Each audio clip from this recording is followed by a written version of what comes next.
लोगों को उपदेश दिया है कि कर्मों को काटने के लिए वह ही एकमात्र साधन है जिसको हम विषयों से हट करके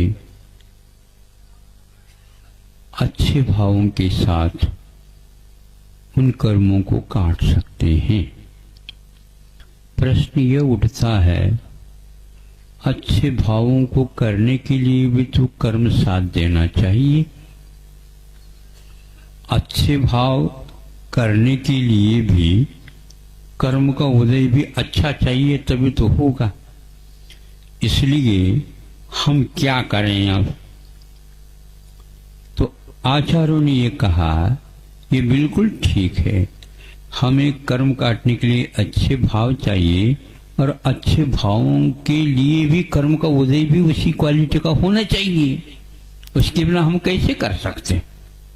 इसलिए हमारे लिए आप जो कुछ भी उपदेश दे रहे हैं ये समझ में नहीं आ रहा, क्योंकि समझ में आ जाए तो भी काम तो कर्म के उदय में होने वाला है। चाहे बंध हो चाहे कर्म काटने का कार्य हो, ये दोनों उसी के ऊपर निर्धारित है। ऐसा यदि आपका विश्वास है, सुन रहे हैं आप लोग, सुनो, तो जीवन आपको चलाना है, ठीक है। जीवन चलाने के लिए मकान चाहिए, दुकान चाहिए। अब दुकान यदि चाहिए तो दुकान आप लोग सारे लोग खोल रहे हैं, नहीं समझे? जहां कहीं भी, इस मोहल्ले में, उस मोहल्ले में, उस कॉर्नर पर, उस कॉर्नर पर, यहाँ नहीं है तो बड़े नगरियों में जाकर के और खोलो। बच्चे और है सहयोगी तो दूसरे गांवों में भी जाकर के वो अपनी शाखा उपशाखा खोलें। ये सारे तो कार्य कर रहे हैं। इसमें ध्यान में ये भी आता होगा, नुकसान हो गया तो क्या होगा? नहीं समझे? लॉस हो गया तो क्या होगा? दिवालियां हो गया तो क्या होगा? नहीं समझे? कोई चोरी हो गई तो क्या होगा? जहां मैं धन रख रहा हूं वहां से उठ गया तो क्या होगा? ये प्रश्न आप लोगों के दिमाग में आते हैं क्या? नहीं आते तो होंगे। इसके बावजूद भी आप दुकान खोलने के पक्ष में तो दृढ़ रहते हैं, है ना? अब यहां पर आने के उपरांत भी थोड़े बहुत तो दृढ़ हो जाओ। उस रुपये कमाने के लिए तो इतनी दृढ़ता के साथ आप सब प्रकार के दुकान खोलने के लिए तैयार हो गए। कमजोर से कमजोर जो पढ़ा लिखा नहीं भी, उसकी दुकान भी बहुत अच्छी चल रही है, और जो अच्छा पढ़ा लिखा है, माइंडेड है, लेकिन होने के उपरांत भी उसकी दुकान बिल्कुल गड़बड़ है। फिर भी दुकान खोलने के बारे में आप लोगों का एकमात्र संकल्प दृढ़ लगता है, दिखता है। यह रुचि की बात है। इसी प्रकार रुचि बनाने में केवल कर्म का उदय ही है ऐसा नहीं। द्रव्य क्षेत्र काल भाव को लेकर के पुरुषार्थ करते रहेंगे, थोड़े बहुत हम अपने संयम धारण करेंगे, अन्य कर्मों में कटौती करेंगे, समय बचाएंगे, तो अवश्य आपका ये संकल्प है, इरादा है, तो अवश्य इस दिशा में भी कर सकते हैं। एकदम केवल कर्म का उदय बिल्कुल हमारे अनुरूप ही हो ऐसा नहीं, उसको एडजस्टमेंट जिसको बोलते हैं आप लोग, थोड़े अपने तरफ से बनाया जाता है। इसी का नाम आत्म पुरुषार्थ है। इसलिए सुनो, यदि रोग से मुक्त होना चाहते हो डॉक्टर साहब जैसे कहते हैं उसके अनुसार करो। डॉक्टर लोग तो ऐसे कहते हैं, पैसे बहुत मांगते हैं। वो मांगना तो उनको पैसा तो आवश्यक है, लेकिन बहुत ही मांगते हैं। जो बहुत मांगते हैं उनके पास मत जाओ, लेकिन डॉक्टर के पास तो जाओ। और एक डॉक्टर वो कहता है वो डॉक्टर का काम ठीक नहीं, ट्रीटमेंट ठीक नहीं, हमारे पास आओ। ऐसा यदि कोई डॉक्टर कहता है तो थोड़े सोच लो। हर एक डॉक्टर हर एक दूसरे डॉक्टर की यदि मान लो कमी बता करके अपना यदि आगे करना चाहता है तो उसमें कमी मानी जाती है। इसी प्रकार आपको संयम के क्षेत्र में एकदम तो नहीं आना चाहते तो कोई बाधा नहीं, लेकिन बिना संयम के आप दुकान जैसे रुचि पूर्वक चला रहे हो महाराज, इसमें भी बहुत बड़ा संयम रखना आवश्यक होता है। इसी का नाम तो संयम है। आप उस ओर संयम रख रहे हैं, हम कह रहे हैं उससे कम प्रतिशत में मेहनत यहाँ पर करना पड़ता है, ये कर लो। वहां पर भी खड़े होते हैं, हम यहाँ पर भी खड़े करते हैं। किसी को करते हैं कि कोई अपने आप होता है। आप दुकान में खड़े होकर के बेचते हैं क्या? नहीं बेचते। यहाँ पर काय सिर करने में क्या बाधा है? थक गया, वहां पर थक गए, क्यों नहीं सके? रुचि है महाराज, अच्छी बात है। यही तो रुचि जागृत करना है अपने को। वहां बैठते हैं, बिल्कुल हिले डुले बिना काम चल रहा है, यहाँ पर भी समय करने बैठ जाओ। वहां पर बहुत गणित हिसाब किताब लगाते हैं, यहाँ पर कोई हिसाब किताब की बात ही नहीं है। सब हिसाब किताब बंद बंद करके रख देना है। शांत बैठाने की प्रबंध यहाँ पर करते हैं हम लोगों, आप लोगों के लिए। मगर शांति तो बैठा नहीं जाता है, तो क्या क्या करना चाहते हो बताओ? अशांत बैठना चाहते हो, अशांति क्यों? हो ही रहा तो हम क्या कर सकते? इस प्रकार हम जब सोचते हैं दिमाग में बात आती है रुचि की बात। तो रुचि यदि आप दुकान चलाने में है, कमाने में है, तो इसमें भी कर्म निर्जरा करने की अपेक्षा से रुचि यदि आप लोगों की जागृत होगी, पक्की बात है जो जो साधन कर्म निर्जरा के बताए गए हैं आप लोगों को रुचेंगे। वो सब कुछ छोड़ करके जहां दुकान चलती है वहां पर आप जाने के लिए तैयार हो जाते हैं। बच्चों को भेजते हैं, नहीं समझे कहां पर भेजते हैं? विदेश में पहुंचा देते हैं। 40-40 हजार किलोमीटर दूर भी चले जाएं, जा बेटा। वहां से आने में और जाने में तो बहुत पैसा भी खर्च होता है, जा बेटा वहां पर भी। हमारा बच्चा घर का बच्चा है और बिल्कुल काम कर रहा है। कब आता है? 8-10 साल में आ जाए तो बात अलग है। तो कैसे संबंध रखे हो? मोबाइल से काम करते हैं, क्या करें? उसी से मोबाइल में आ गया तो समझ लेना घर आ गया।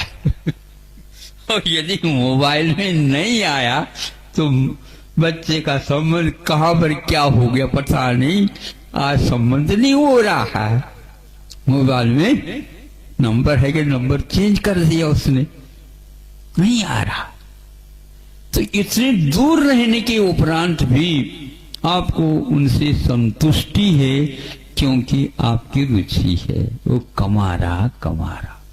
उसी प्रकार कहीं भी रहें, अपने द्रव्य क्षेत्र काल भाव को अनुकूल बनाते हुए एडजस्टमेंट जिसको बोलना चाहिए करके कर्मों की निर्जरा करना होता है।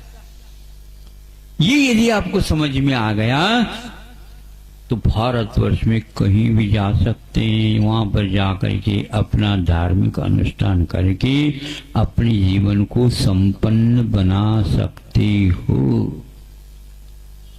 ये जो बातें हैं सांसारिक अपेक्षा से, ये भी कर्मों के ऊपर आधारित है और आत्म साधना की बात भी कर्म के ऊपर आधारित है। रुचि मुख्य है, कठिनाई प्रत्येक क्षेत्र में आती है। अब मान लो यहां से आप घर भी बसाया, दुकान भी बना दी और संबंध हो गए सारे। यहां से दूसरे ने कहा कि भैया वहां जाओ, वहां पर अच्छा है। भैया हम तो यहीं पर संतुष्ट हैं। ये तो वो लोग तो बहुत दूर रहते हैं, बहुत अच्छी मात्रा में रह रहे हैं, वहां पर संख्या में रह रहे हैं। यहाँ पर तो जगदलपुर तो बहुत दूर हो गया, यहाँ से वहां पर जाओ। नहीं, हम तो यहीं पर ठीक है। क्यों, सुन रहे हो क्या? नहीं, क्यों? क्योंकि अपने रुचि के अनुसार व्यवस्थित कार्यक्रम हो गया। जो है वही हमारे लिए साथी, संगाती, बंधु, वही सब कुछ ठीक है। क्योंकि वर्षों के होने के उपरांत पुनः व्यवस्था जमाने में देर लग जाती, वो ठीक नहीं है।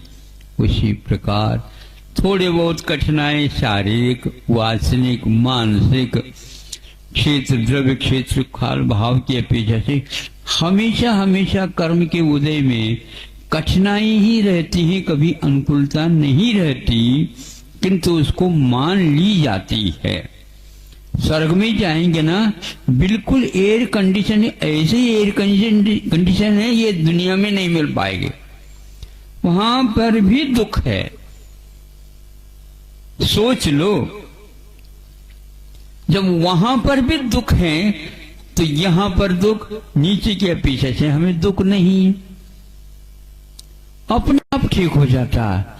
ये दिमाग में हमेशा रख करके चलो, दुकान चलेगा। राष्ट्रपति को भी राष्ट्रपति भवन में जो सुनते हैं कितने हैं, 365 क्या क्या रूम हैं, लेकिन एक रूम में जाएं, दूसरे रूम में वहां पर ले गए, वो और ये इसमें कोई भी अंतर नहीं बताते। हम गए तो नहीं, लेकिन फिर भी लोगों के मुख से सुना ऐसा है, और सारी व्यवस्था है। फिर भी इसके उपरांत उनको भी कभी खांसी तो आती है, छींक आती है। अरे एक छींक भी आ जाती है तो एमडी आकर खड़े होते हैं, स्पेशलाइजेशन वाले डॉक्टर्स खड़े हो जाते हैं। हाँ, एलोपैथी के अलग आते हैं, आयुर्वेद के अलग आते हैं, नेचुरोपैथी के अलग आ जाते हैं, होम्योपैथी के अलग आ जाते हैं, अनेक अनेक अनेक और चिकित्सक उनके सामने आ जाते हैं। फिर भी लोग सब चिंता करते हैं कि आखिर छींक आई क्यों। आयुर्वेद एक स्थान में लिखा है, छींक यदि नहीं आती है तो क्या होता, ठीक नहीं माना जाता। अब बताओ, छींक आना आवश्यक है, इसलिए कभी कभी लोग क्या करते हैं, छींक नहीं आए तो सूतली नाक में पहुंचा देते हैं ताकि उससे छींक आ जाए। अब क्या हुआ, मतलब छींक आना अनिवार्य है ताकि जो कोई भी तत्व भीतर पहुंचे हैं, कुछ तत्व जिसको बोलते हैं, वो छींक के माध्यम से बाहर आ जाए, साफ हो जाए।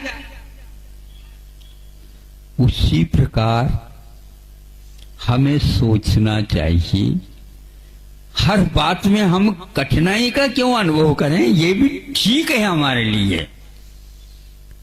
पहले में दर्द होता है तो क्यों होता है, तो आचार्य ने बताया, असता वेदनी जा रही है इसलिए, तो बहुत अब पहुंचाना है क्या नहीं उसको।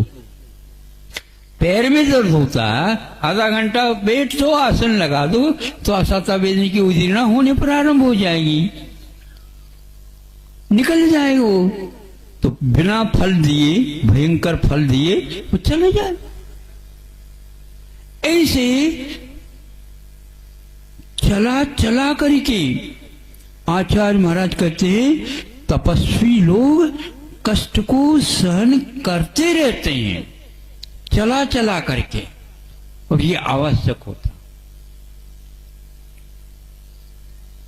पहलवान बनता कैसा बनता,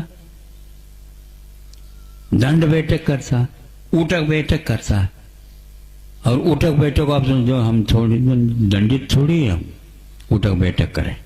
अरे शक्ति संपन्न तो वही होता है तो कष्ट सहन करना ये शक्ति वर्धक है। उसी प्रकार कष्टों को चला करके सहन करते तो कर्म निद्रा के लिए कारण है। मन के लिए वही प्रतिकूलता है, लेकिन मोक्ष मार्ग में तो वह अनुकूल है। ऐसा समझ करके आगे बढ़ना चाहिए। कर्म के उदय में एडजस्टमेंट सीखो। जैसे आप लोग सभी दुकान खोले हुए, बिल्कुल संपन्न नहीं चल रहा महाराज, बहुत अच्छा चल रहा, और यहाँ पर आते हैं तो महाराज कैसे करें, शरीर काम नहीं करता, बच्चों की और शादी आदि होनी है, और हमें थोड़े से और समय दे दो ताकि हम आपके साथ हो लें। भैया आपको साथ करने से पूर्व में हमें भी सोचना पड़ेगा। नहीं समझे, आपको और कौन संभालेगा? घर वाले कहेंगे पिताजी आप जा सकते हो महाराज जी के साथ, तो ऐसी स्थिति में हम कैसे करेंगे? इसलिए वहीं पर एडजस्टमेंट कर लो और कर्म निद्रा का उपाय ढूंढ लो। अपनी तरफ से आप उनको कह दो अब हम दुकान कम आएंगे, एकदम छोड़ेंगे नहीं। समय मिल जाएगा तो आपको और बताऊंगा घर कैसा छोड़ा जाता। पहले घर सर्वप्रथम घर के मेंबरों को छोड़ा जाता। छोड़े हुए ना, अभी छोड़े करके आए हैं कि नहीं? हाँ, हमें तो हम 8-10 दिन तक नहीं, कितने दिन हो गए? 5 दिन हो गए। वो एडजस्टमेंट कर रहे हैं क्या? नहीं कर रहे ना, सब अपने आप होता रहता, आप समझते भी रहते हैं। बीच बीच में थोड़ा सा निर्देशन देना हो तो दे लो, काम चल जाएगा। कर्म की निर्जना एकमात्र अपने भावों के ऊपर आधारित है और करना अपने को ही है। और साधन यदि है तो इसी प्रकार के साधन है। गृहस्थों के साधन अलग है, मुनि महाराजों के साधन अलग है, और सब लोग अपने अपने साधन संपन्न हो करके अपने लक्ष्य तक पहुंचने का प्रयास करना चाहिए। नहीं तो अन्यत्र कहीं जाएंगे, वहां पर निर्जरा स्थान नहीं मिलेंगे। कर्मों की निर्जरा करने का अवसर यदि प्राप्त है तो मनुष्य जीवन में मुख्य रूप से है।